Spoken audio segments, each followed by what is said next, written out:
వారాంతపు పలుకుల ఛానలు, పత్రిక ఎండీ మీద, దాని ఓనర్ మీద తెలంగాణలోని కాంగ్రెస్ ఎమ్మెల్యే, మునుగోడు ఎమ్మెల్యే కోమటిరెడ్డి రాజగోపాల్ రెడ్డి గారు తీవ్ర స్థాయిలో ఫైర్ అయ్యారు. మామూలుగా ఫైర్ అవ్వలే. నువ్వేంది, నీ కథ ఏంది, నా కెపాసిటీతో నేను కనుక తలుచుకుంటే నీ పత్రిక ఉండదు, నీ ఛానల్ ఉండదు.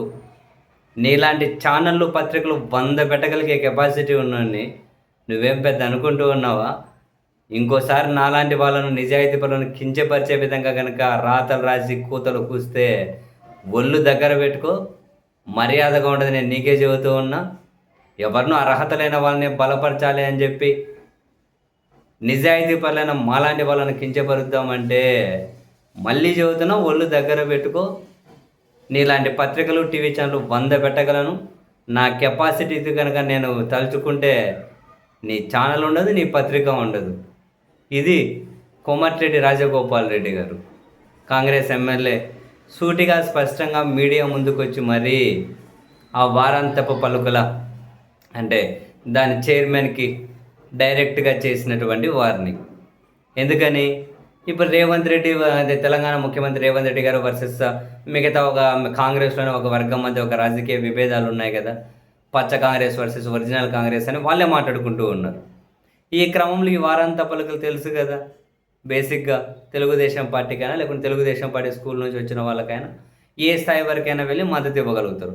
వాళ్ళకు మద్దతు ఇచ్చే క్రమంలో వీళ్ళను కించపరిచారు అని, ఇప్పుడు వీళ్ళ వెనక మళ్ళీ వీళ్ళంతా జగన్ గారి క్లోజ్ అని, వీళ్ళు బీఆర్ఎస్ జగన్ కలిపి రేవంత్ రెడ్డి ప్రభుత్వాన్ని పడదోసుకుంటారని రకరకాలు రాసుకుంటూ పోయారు. నోటికి ఏదొస్తే అది మొత్తం ఆవు కథలాగా ఎక్కడ తిరిగినా మళ్ళీ జగన్ దగ్గరికి వచ్చి ఆగుతారు. మొన్ననే మాట్లాడుకున్నాం కదా.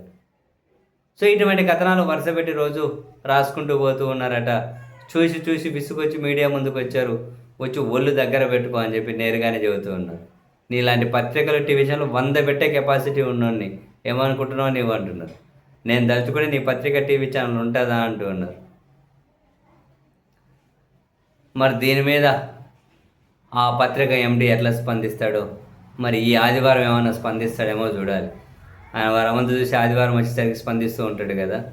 దానికి మధ్యలో కొన్ని ముందు సినిమా డైలాగులు, తర్వాత సినిమా డైలాగులు, కాసింత చరిత్రను ఎన్నెందో బయటకు తీసుకొని మొత్తం మీద 2 రాష్ట్రాల ముఖ్యమంత్రులతో దగ్గర పరిచయాలు ఉన్నాయి కదా. అంటే ముఖ్యమంత్రులు ఆయన ఇంటికి పోతారు కదా. సో మరి అవన్నీ దృష్టిలో పెట్టుకుని ఎవరిని కేర్ చేయకుండా మాట్లాడుతూ పోతూ ఉంటారు. ఇప్పుడు రాజగోపాల్ రెడ్డి గారు నేరుగా ఆయన్ని నువ్వెంత, నీ కథ ఎంత అన్నాడు.